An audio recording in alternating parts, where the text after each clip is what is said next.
We gonna drop the ball. I can see it fall from a blood red sky. We got to fight it off. Race until we see the whites of their eyes. When the rain starts pouring down, revolution's such a lovely sound. I can see the shutters are closing in, and there's blood in the water now. So what you fighting for? This is where we draw the line. This is where we draw the line. I hear your battle cry. Let me hear your battle cry. Let me hear your battle cry.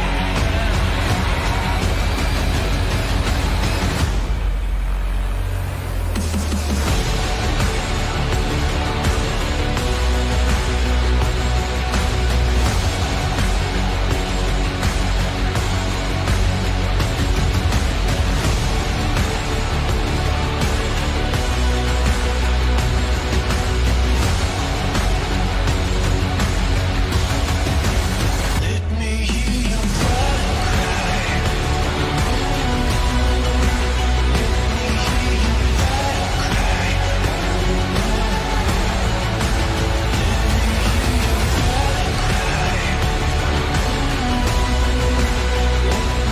your battle cry.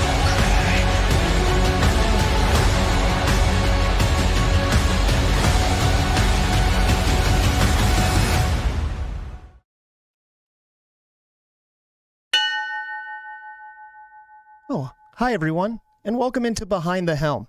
If you want to watch this show live, tune in every Thursday at 4 p.m. Eastern Standard Time on Facebook, YouTube, or Twitch. Make sure to leave a comment down below, and we'll respond live. As always, find it, like it, share it, follow it. But if you want to watch the show after the fact, head on over to YouTube or on Facebook, where the shows are cataloged, and you can see all the comments and notes and still watch the show and any bonus content. If you just want to listen to the show, head on over to Spotify, Apple Podcast, Audible, wherever you can find a podcast, and just search up Behind the Helm. Enjoy the show.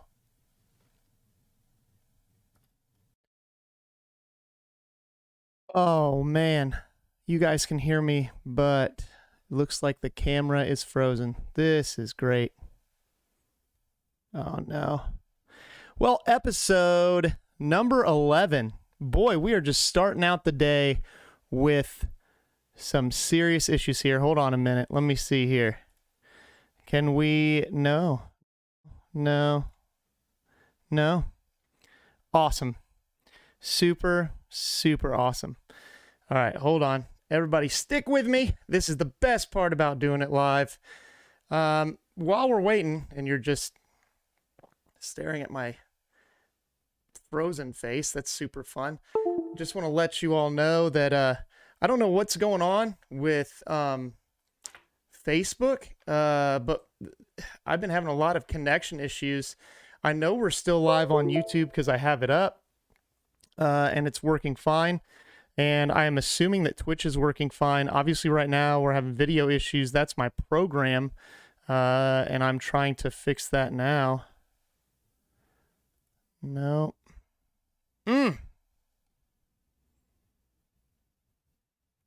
Cool. Well, oh my goodness. What a day. All right, let's just jump into it. Here's what I'm going to do. For those of you that are watching, I apologize. It's not going to matter to people who listen to it later. I have no idea what's going on with the video right now.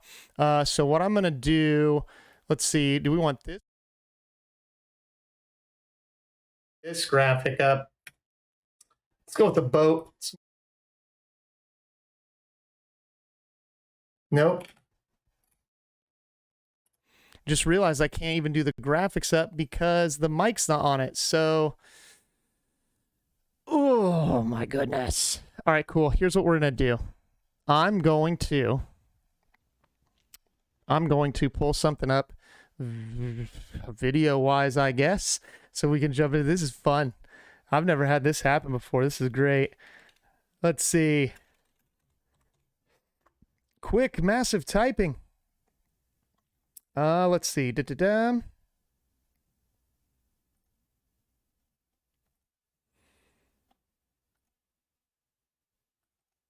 Mm-mm.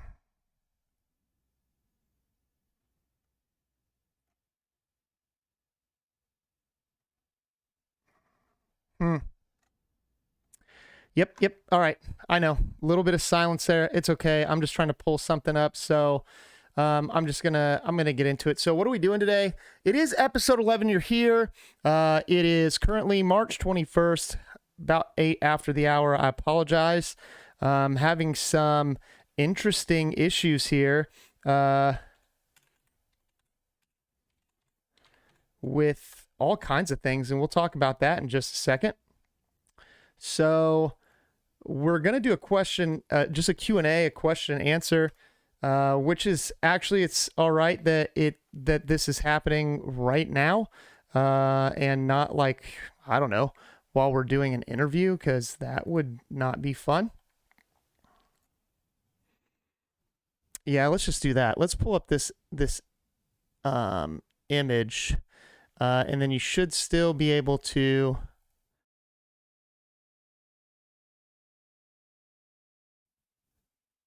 reaction. There we go. All right. Whatever. We're just going to go with this. I'm still going to be frozen in the corner. I apologize. Again, we've been live for a minute, and it's been some dead space. So, ready? Take 2. Episode 11. Wow. Sweet. Awesome. March 21st. Here we are. And, yeah. So let's... Oh my gosh. Let's talk about some things. So it's supposed to be a Q&A today. We're going to have an interview. Some stuff came up. Let's talk about it. Let's get into it. Not going to be a super long episode anyway, but that's okay. I have no idea what's going on. All right. I've talked about platforms before, and we are just having more and more platform issues. Today, I'm having a little bit of camera issue. Obviously, it was working fine. I checked it before I started the show, and it was good. I don't know what's going on with that. We've been having some problems with Facebook. For whatever reason, the video feed, the live feed will stop. And it doesn't come back. I've had it a couple times freeze on like YouTube.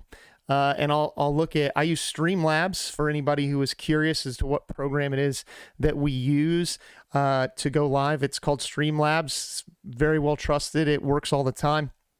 And today I did notice it had said reconnecting, and it reconnected just fine, but it wasn't up on Facebook. So I actually ended the stream and had to restart it like seconds before I was supposed to be live.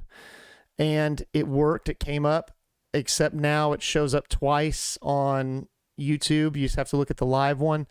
And on Facebook, it came up. I'm like, cool, we're good to go. Next thing I know, I look down and no, it's crashed. So great. I don't know why. And it's frustrating because Facebook is the easiest way for me to put out information about like our next episode, what's going on like throughout the day. But, you know, maybe I'll just start recording stuff and posting it like on Twitch and YouTube, because Facebook has just been, quite honestly, just letting me down. I don't know why. You know, we've gotten flagged for stuff that we shouldn't get flagged for. The video gets pulled down all the time. Whatever. I don't know. Fix it, Meta. Like, I have no idea what to do with that. So, you know, the link is everywhere. We have a link that will go to all of our platforms. You know, that way you can find the audio version of things too, which is basically what you're looking at right now because, well, we have no video. Luckily, I didn't really have anything to show today except for the video that I'd already shown, which I can still show videos. It's my live video feed right now for whatever reason is not working. So I'm going to have to mess with that later. But if I mess with it now, well, we would be kind of screwed. So most of my viewers tend to be on Facebook, so I'll repost this after the fact for you guys that missed out on it. All right. So we're going to get into the Q&A. Let's just do that first, and then we'll talk about upcoming, because now I'm frustrated. I'm frazzled. It happens. Let me pull it up. All right, so I dug through some questions that have been sent to me. A lot of them I've answered like directly to, but there were some that I went ahead and pulled out that have to do with this season, and some other ones that I just wanted to hit. And I'm going to just go over those and kind of talk about the answer a little bit. I think I got about 10. So let's hit these. All right, so this one comes from Anna from Illinois. She said, what are you most excited about going to Spain? It's a great question, and it's a hard one to answer. I've pulled in there before, but never really got the chance to explore. And I think, quite honestly, as my wife Claire and I discuss it, there's opportunities to live on base or off base. I think we're going to live off base. We really want to immerse ourselves in the culture while we're there, and like really get the opportunity to live there, to be part of that community for 3 years. So not only that, but I think just the ability to travel is going to be really, it's going to be beneficial. It's going to be easier to travel. When I originally was looking at where to go, like my first ship in the Navy, I knew I wanted to go East Coast because I was more interested in Europe than Asia. Just no offense, it's just what I wanted to see. So it'll give me an opportunity to see more. And I know that my wife Claire's really excited about that. Obviously, my son Logan doesn't quite understand, but it'll be super awesome. So I think the thing that we're most excited about is definitely just the opportunity to travel. So it's going to be awesome. Thank you so much for your question. Again, that was Anna from Illinois. Got one from Hawaii, so that's cool. I'm assuming probably already in the Navy, but I'm not sure. Comes from Matt in Hawaii. He said, how is the move affecting your family? Wow, that's a loaded question. So I guess it's something that I could really talk about. We haven't really obviously gotten into the nitty gritty with moving to Spain yet, but even moving here to Virginia, it was kind of tough. It was Claire's first military move. We had moved one other time, so Logan seeing a new house, he was okay with that. It didn't really affect him. I think as it gets closer, obviously, there's anxiety and stress about it, trying to make sure that you do what you need to do, you get it done effectively, you're looking ahead. Luckily, my wife is a planner. Like, that's what she does, and she likes to look ahead and get things done as soon as possible. When I have a task, I try to get done as soon as possible. So we're trying to stay on top of that. And that's probably going to help us in the long run. But as far as how is it affecting us, I know, like, say for my wife right now, like with her degrees, it's been hard for her because she's been so very successful, like in work. And when you have to move, it's hard to just pick up and move to a different job, especially like in the profession and stuff that she does. And even when you there is such thing as overqualified. Like, obviously you can apply for a job and you're underqualified, you're not going to get that job. But sometimes you just are trying to get a job and you won't get chosen for the job because you're too overqualified. And unfortunately, that's something that, we've had to deal with. So, there are a lot of different things to look at with that. And I think that would actually be a really good episode. So I appreciate that question, Matt, again, out in Hawaii. Maybe an upcoming episode, we really need to talk about, we've talked to service members, but maybe have, I've tried to get Claire to do it. I don't think that she gets kind of nervous about doing that type of stuff, but getting like a military spouse on to like talk about like that side of it, because it's a whole different ballgame, right? So no, thank you for the question. That was really good. Next one comes from Virginia. Comes from Corey in Virginia. What do you do if you're stuck in limbo for orders? What should you do? Okay, well, it's a great question. And if you're dealing with it right now, I could pretty much guarantee I can tell you why. It's right now orders are getting messed up due to funding.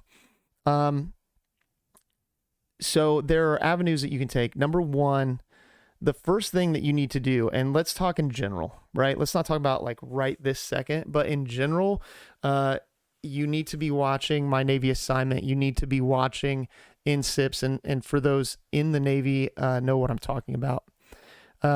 Outside of that, you should be emailing and calling your detailer. If they're not responding to you, keep bugging them. Like, that is their job. They should be communicating with you if you have questions. And honestly, I would bug them till you get an answer. Now, if they give you an answer, they say like, hey, I don't have any information until XX, well then, give them a little leeway, but, don't walk away not getting some kind of answer. On My Navy Assignment, if you sign in there, your detailer is right on the top of the homepage. It'll have their email, it'll have their phone number, so you need to make sure that you're reaching out to them. Now, what I can tell you about right now, which is also affecting my move, we know where we're going, but there's a difference. So you have hard orders, you have soft orders, there's just all these different terms we use. So I knew last March that I was selected for the orders to go to the ship I'm going to in Spain. I've seen it. I've been told it by multiple detailers because they've turned over. But I got hard orders to get here, but they had to split it into two different sets. So I'm still waiting for the ones that have my ultimate duty station on it or my Spain orders. And unfortunately, especially when you're looking at overseas, there's a lot of stuff that you can't do until you have your hard copy orders, like applying for housing. Sure, if you're just going to move somewhere out in town, you don't necessarily have to have your orders for that. But like if you're going into military housing, you have to have hard orders showing that you're being stationed there. Overseas, same thing. To get OHA, stuff like that, like you have to have those hard orders. And overseas is a whole different ball game, which, as this season goes on, we'll be getting into a little bit more about, what you have to do. So as I get my orders and we start doing these next steps, I'm going to bring you along every step of the way so that you guys can see that, and hopefully future people can see that and hear about that and know, what they have to do or what not to do.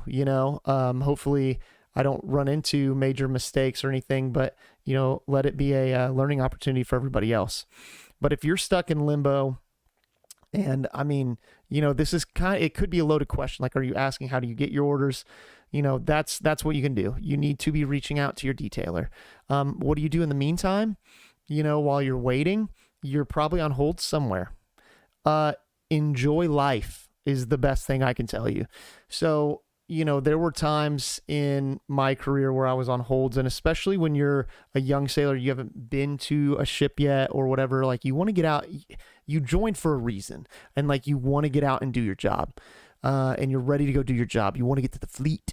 And it's frustrating when you're on holds because you're not doing anything. You'll stand some watches, whatever, and, you'll clean a couple hours a day, and like, that's it. It's all you do. It can be frustrating, but I'm telling you right now, like, enjoy that.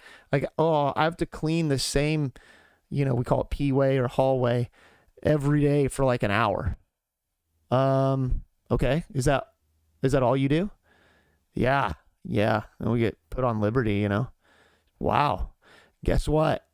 Somebody who's your same rank, that is maybe underway and working 8, 10, 12-hour days is getting paid the exact same as you, with all the same benefits. Like, you have all these benefits. Like, take advantage of that time, wherever you are. Whether you're in Great Lakes, like, go down and like learn some stuff about Chicago, go up to Wisconsin. Like, if you're out in San Diego, Virginia, wherever, take that time to like explore and, do some stuff, learn some things. And don't take it for granted. So if your question was also saying, what should you do like right now? Obviously be reaching out to your detailer, talk to your chain of command, to get your orders. But while you're waiting, like, pick up some hobbies in the area, get involved in the community, get involved with the local American Legion VFW, stuff like that, best thing I could tell you. But I really appreciate the question, Corey from Virginia. That was a good one. Speaking of doing your job, my next question comes from Indiana, from Beth. It says, how do you know what job is best when you join? That's a loaded question. So it really depends on who you talk to. A lot of people are going to tell you that their job's the best, this, that, or whatever, or don't do this job, or don't do that job, or yada, yada, yada. Every job has its ups and downs. Different jobs sometimes they have different advancement rates, like percentages, but that changes all the time. Yeah, I know I'm frozen. The video's frozen. Audio's not. There's nothing I can do about it, but I appreciate that. That's why it shut down on Facebook completely. So let me get back to this question in just a minute. But again, you are on episode 11 of season 2, Behind the Helm. We're doing a Q&A. This is Chief Dowden. For those of you just turning in video side while we're live, I know the video's frozen. I just have an image up, and the only one I can do also has the camera, but it's frozen. I don't know what's going on. Facebook, I restarted it twice, and Facebook just kept dropping it. So it's live, but it's just live audio today. So that's what we're going with. But back to the question at hand from Beth in Indiana. How do you know what job is best when you join? Again, you'll get people tell you, don't do this job, do this job, this. Here's what I can tell you. You can go on Navy.com and you can put in your interests. Navy.com is a good resource. Please don't get me wrong. Always remember that these are my opinions and mine alone, not the opinions of the Navy, not the opinions of my command. These are my opinions. But Navy.com is a giant commercial. It is what it is, right? You can go and look up videos for every job. They have them. It's a very brief overview of what it is. I think they did a great job. But on Navy.com, you can also put in like some of your interests, like this little thing, and it'll give you like your top 3 or 4 jobs. Like, hey, check out this job. But it's not saying whether or not you're qualified for it, physically or mentally. And we've talked about this on previous shows back in season 1. And what I will tell you is, trust in the ASVAB, and hopefully you have trust in your recruiter.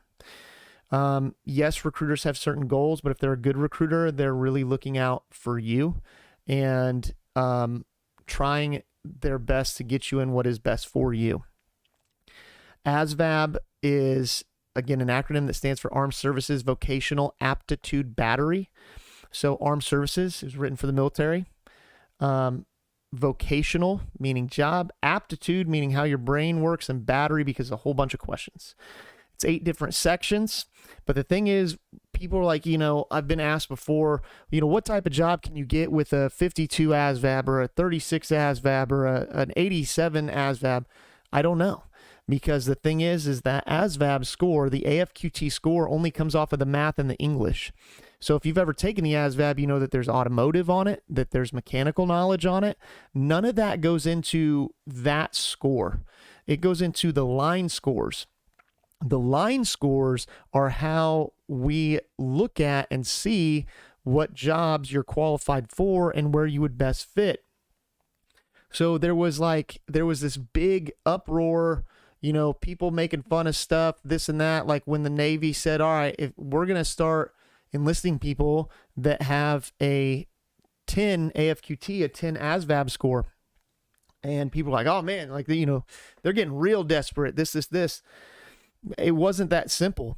What they realized is that you have to understand that the ASVAB was written, as far as the math and English, to an 8th grade level. Now, does that mean if you don't do well in the math and English that you're not as smart as an 8th grader? No. It means that when it was written to an 8th grade level. Since it has been written, especially math, we have excelled way past that. So most of the time people know it, like they've seen it, but they don't remember how to do it. When I first kind of got into recruiting, I'd get kids that were in like calculus 2. And I'm thinking to myself, oh man, they're going to crush this practice ASVAB because it's just math and English. Like they're going to knock this out of the park. And then they wouldn't pass. And they wouldn't pass the math because they're so far past what that math is that a lot of it they don't do anymore. So yeah, like that's why they lowered it, because it's just based on that. But the thing is you still had to have a cumulative score with different line scores that qualified you for a job. So, certain mechanical jobs, stuff like that, you had to score higher in different line scores that add together with these other scores, and it has to be this number or higher, right?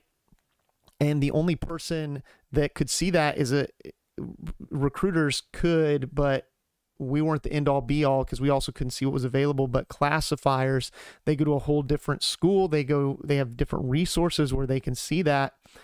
And just because at the time, just because you scored a 10 did not mean you were getting in, because maybe you didn't qualify for a job.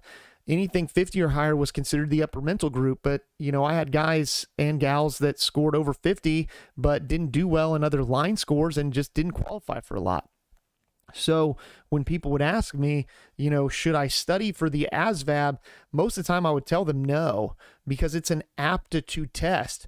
If you tell me that you have zero automotive knowledge, right, at all, you don't know anything about cars, could you get an ASVAB book and study just the automotive section and do really well in that section of the test? Yeah, you could, but then it's going to qualify you for jobs that you really don't have aptitude in.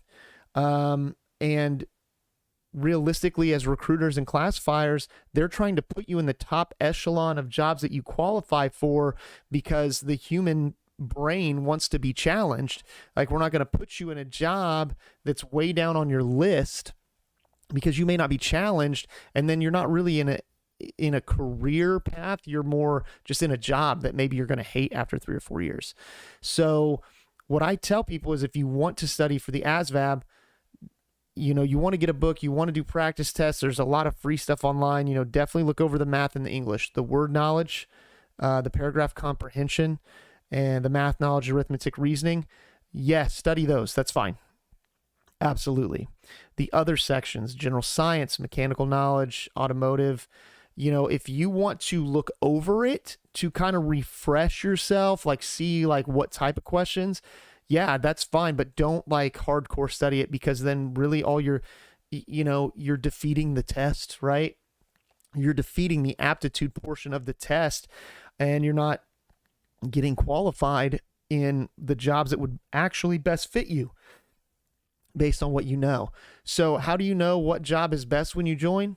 The classifier, when you go to MEPS, the classifier sitting across from you, not your recruiter. If you have a good recruiter, sure, but not your recruiter, but the classifier at MEPS, they don't have quotas. There's nobody coming to them saying you have to put 6 gunner's mates in today, right? They look at your scores. They're looking at those scores and, putting it into this matrix and looking at also what's available, what jobs have openings right now, and they are legitimately trying to put you in the best place for you and the Navy. it comes in twofold, right?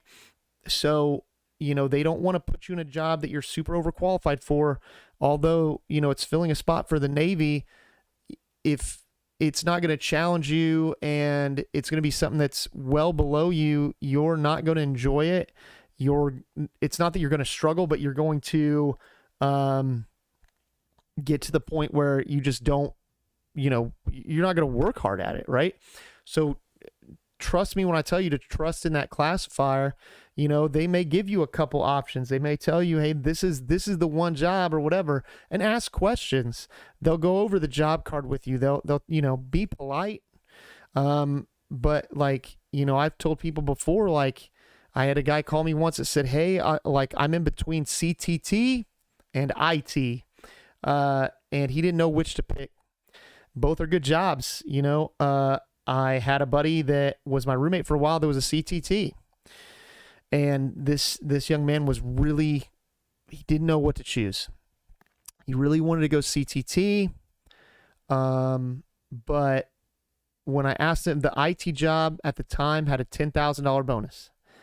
The CTT job had no bonus. And he was seriously considering taking the CTT. I said, bro, take the IT job. Take the 10 grand. If you're unsure between the two, $10,000 would sway me. But it was the job itself. So while he's undecided, I call my CTT buddy, who is not a recruiter, get him on the phone with him. And I said, hey, man, if you could go back, I asked him first off, do you enjoy being a CTT? And he was like, yeah, I love being a CTT. And I told him, know what you know now. If you could go back and you had a choice between CTT and IT, what would you choose? He's like, oh, I'd choose IT. I was like, okay, cool. Now let's say you would have just told me CTT. And he's like, okay. So I got a young man on the phone. He thinks he wants to be a CTT. But he's stuck between CTT and IT. Really wants to go CTT. And my buddy was like, all right. I said, and there's a $10,000 bonus for IT. My buddy stopped. He goes, what's the bonus for CTT? I said, there isn't one. He goes, I don't understand what his confusion is. So, but ask questions. And if you're stuck between two, there's going to be somebody who can help you. So Beth, I hope that answers your question. Trust in that classifier. I really appreciate you writing in. That was awesome. The next one is really cool because it comes from Delaware. So I'm pretty sure it was somebody I played disc golf with a couple weekends ago. First time I'd ever been to Delaware. And I was telling my group about the podcast I do. And because I don't really know anybody in Delaware. But Trevor from Delaware says, can you move overseas with animals? Because I was talking about moving overseas, where I'm going, stuff like that. And we were talking about the disc golf scene there. And yes, you can. You can move overseas with animals. It depends on where you're going, and it depends on the animal, right? If you have what I would consider quote unquote livestock, and that includes horses, they're considered livestock. No, I don't think that's really going to happen. But most of the time we're talking dogs and cats, right? Household pets. Yes. My friend, Sean, who's also going to be my boss, over in Spain, when they moved, they took their cats. We have friends that have dogs overseas. I know people who have moved to Japan and have taken their dogs. Now, there's a little bit different policies and things that you have to do as far as quarantining your animals. Sometimes it's in home, sometimes it's not, getting certain records, this. And, we're going to have to do that as well. So throughout this season, we're going to make sure to update you on that as well. But yes, if you get orders to go overseas, you can move with pets, with your animals. So thank you for the question, Trevor. I really appreciate it. Again, you're here on episode 11, season 2 of Behind the Helm, March 21st. For those of you watching live or tuning in, I know it's frozen. Audio's still good. We're just rolling with it. We're having some issues, but for those of you listening to this later, hey, it's normal to you, minus the weirdness in the beginning that I may or may not cut out. I don't know. But anyway, moving right along to our next question. Our next question comes from Indiana, from Alexis. She says, can family visit you overseas? Yeah, sure, absolutely. I'm not sure if you mean like if you're stationed overseas or if you're just like on deployment or, but both, yes, technically. So if you're stationed overseas, you live overseas, yeah, family can visit you. I mean, granted, it's kind of on their dime, right? Like, if they decide to take a vacation, they have to do everything that they need to do to go overseas. So like when we're in Spain, like if our family wants to come visit us in Spain, they absolutely can. They have to find flights. They have to make sure that they have their passport, yada, yada, so forth, so on. Now, and that's no problem. It's like you're going on vacation. So absolutely. And then they already know somebody there, they can stay with you if you have housing, whatever, just depends. Now, say on deployment, might be a little bit more difficult. Is it possible? Yes. But the thing is you can't just like put out where you're going to be and when. It's not suggested. It's really frowned upon. It's called OPSEC. You're able to put out stuff when you're told you can put it out, and normally it's like right beforehand. Now, there are certain things that happen, where you can put it out, like maybe you have a mid-avail where you're going to be somewhere for a longer period, and that can be kind of put out beforehand.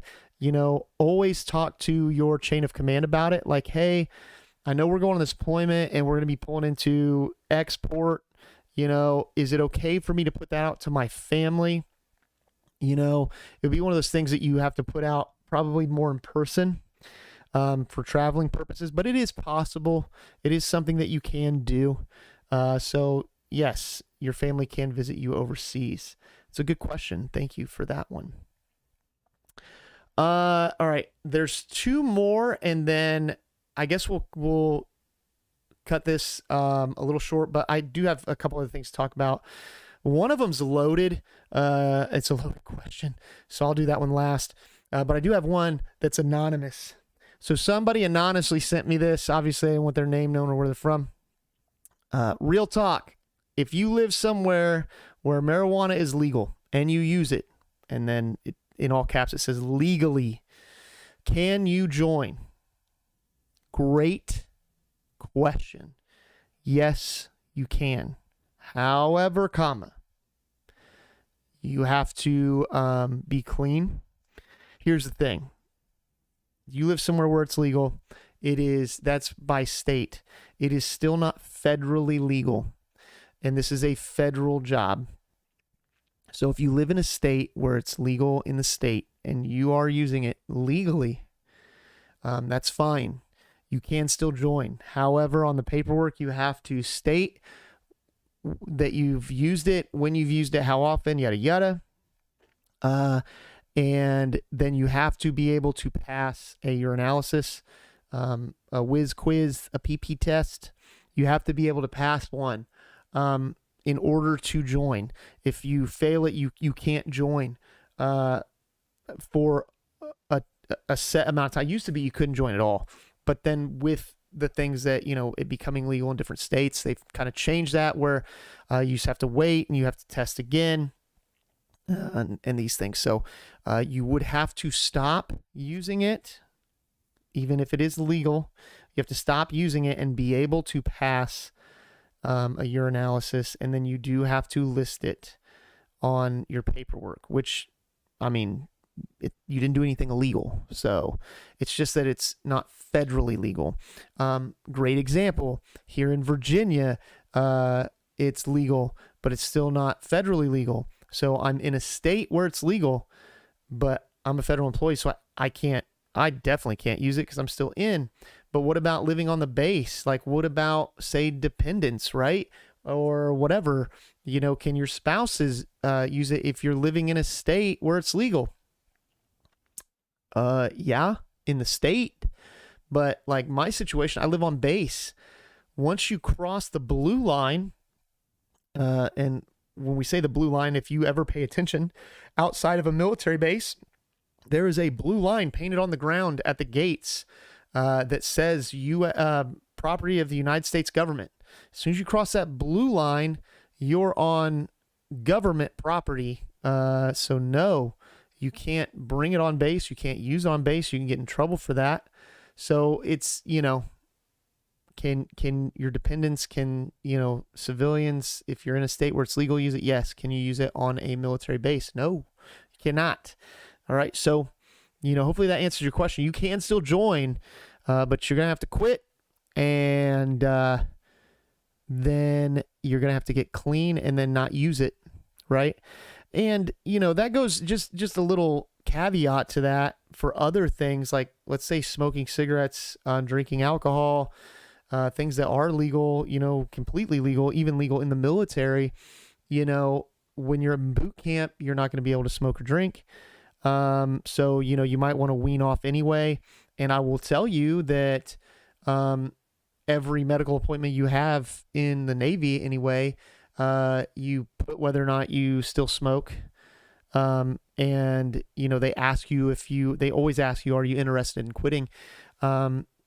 And they just do that because, again, it's free medical, and, they can get you into programs and like the gum, the patches. I don't know. I've never done it, but, it's all free to you, and they'll help you quit if you want to. They don't like force you to or anything as far as like regular cigarettes or anything like that. But, there are options like that. So hopefully that answers your question. Great question. All right. So final question here. And this it's a loaded one, but I'll try to keep it short. Jared from Indiana asks, do you miss recruiting? If yes or no, why? Whew, probably a good thing you can't see my face. Yes and no. I'll give you both sides of it. Yes and no. I miss recruiting. And God, there's a multitude of reasons. Let's start with yes. Why do I miss recruiting? Honestly, I loved it. I loved the job. Was it hard? Yeah. Were there days that I absolutely hated it? Yes. But when I was working with future sailors, when I was working with people joining, when I was in onboarding and getting people ready to go to boot camp and getting people excited about the Navy, it drove my excitement. It pushed me to be better. And I know how much the Navy has given me and the things that I have because of the Navy. It wasn't just hey, I'm doing this as a job. Like, I really meant the things I said and did. And I really enjoyed passing that on. I really, really did.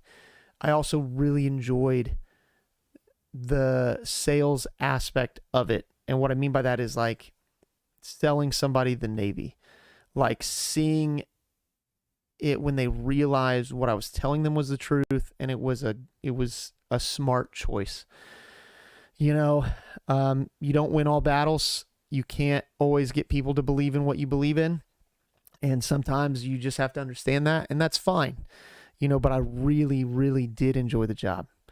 There are other aspects of it as well. I was in a small station, I was pretty much in charge of myself locally, like all the time. I always had people over me, but, kind of having my own office, my own workspace, being able to an extent set it the way I wanted to. And, yes, there are working hours and there are things that you have to accomplish, but when you're succeeding, nobody really cares how you're succeeding as long as it's legal. So you really get out of it what you put into it. Now and understand, I extended there twice. I extended up to 5 years, and it's only supposed to be 3, and I extended through the worst time in recruiting. And yeah, I mean, don't get me wrong, like, there were times it didn't seem to matter how much you put into it. You weren't getting anything out of it. And, that could be tough. And there were people that would say like, well, then you're just doing it wrong. Blah, blah, blah, blah. Whatever. Shut up. Normally it was people that weren't doing it anymore. So that's just my opinion. I did really love it. People saying like, well, you don't have duty, so that's great.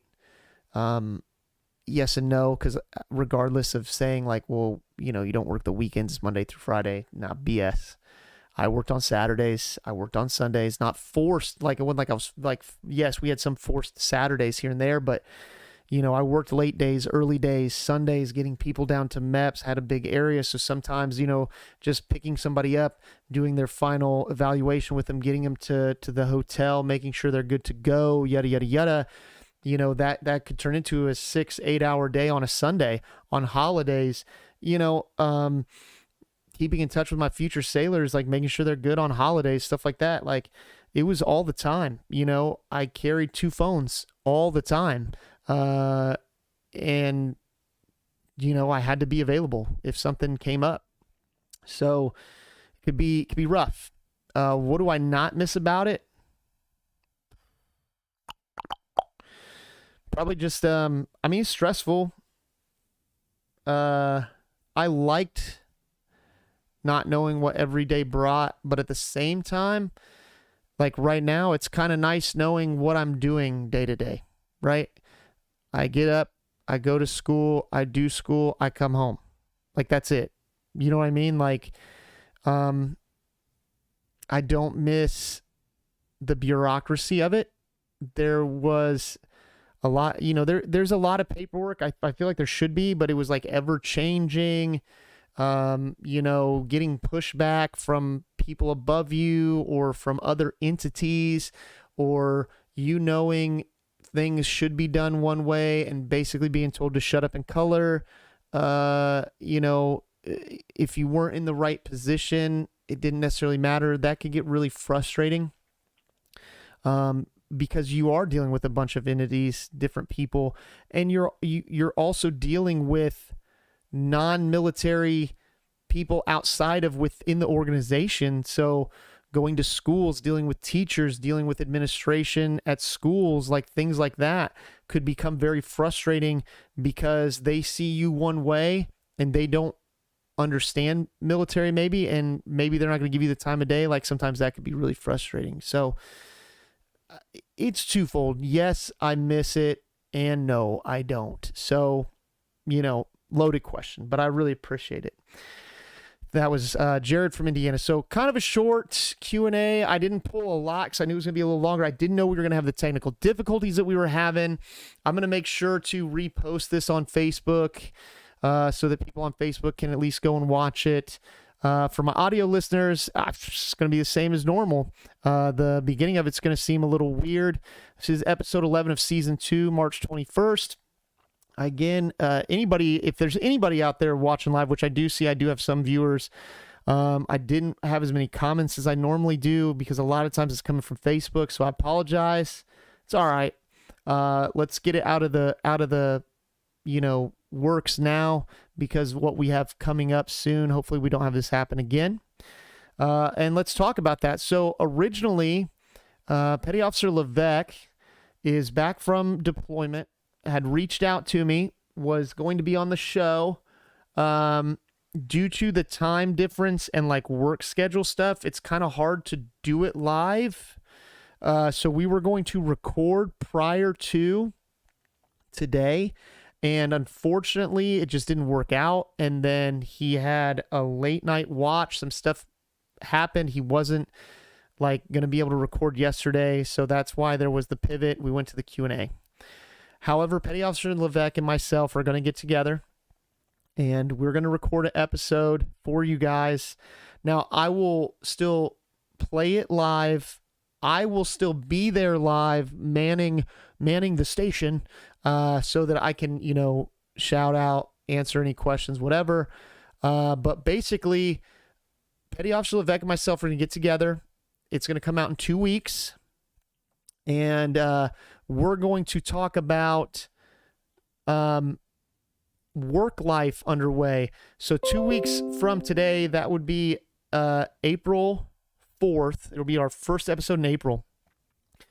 We've talked about going underway, like things like that, but we're going to talk about like your workload, like what a workday looks like underway. And Petty Officer Levesque is a good kind of person to talk about with that. I can talk about it on the combat systems side or topsider side. He can talk about it on the engineering side. And now he's been underway on both a carrier and now a cruiser. which is a little bit bigger than a destroyer, but it's still considered like a small boy. So, I think it'll be a really, really good conversation. So that's what we're going to talk about.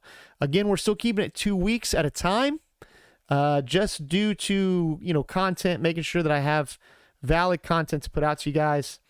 And then after that, I'm going to start looking for, I think, one of these questions. Who had sent that one? Matt out in Hawaii asking how the move affected my family. I think that was a great question.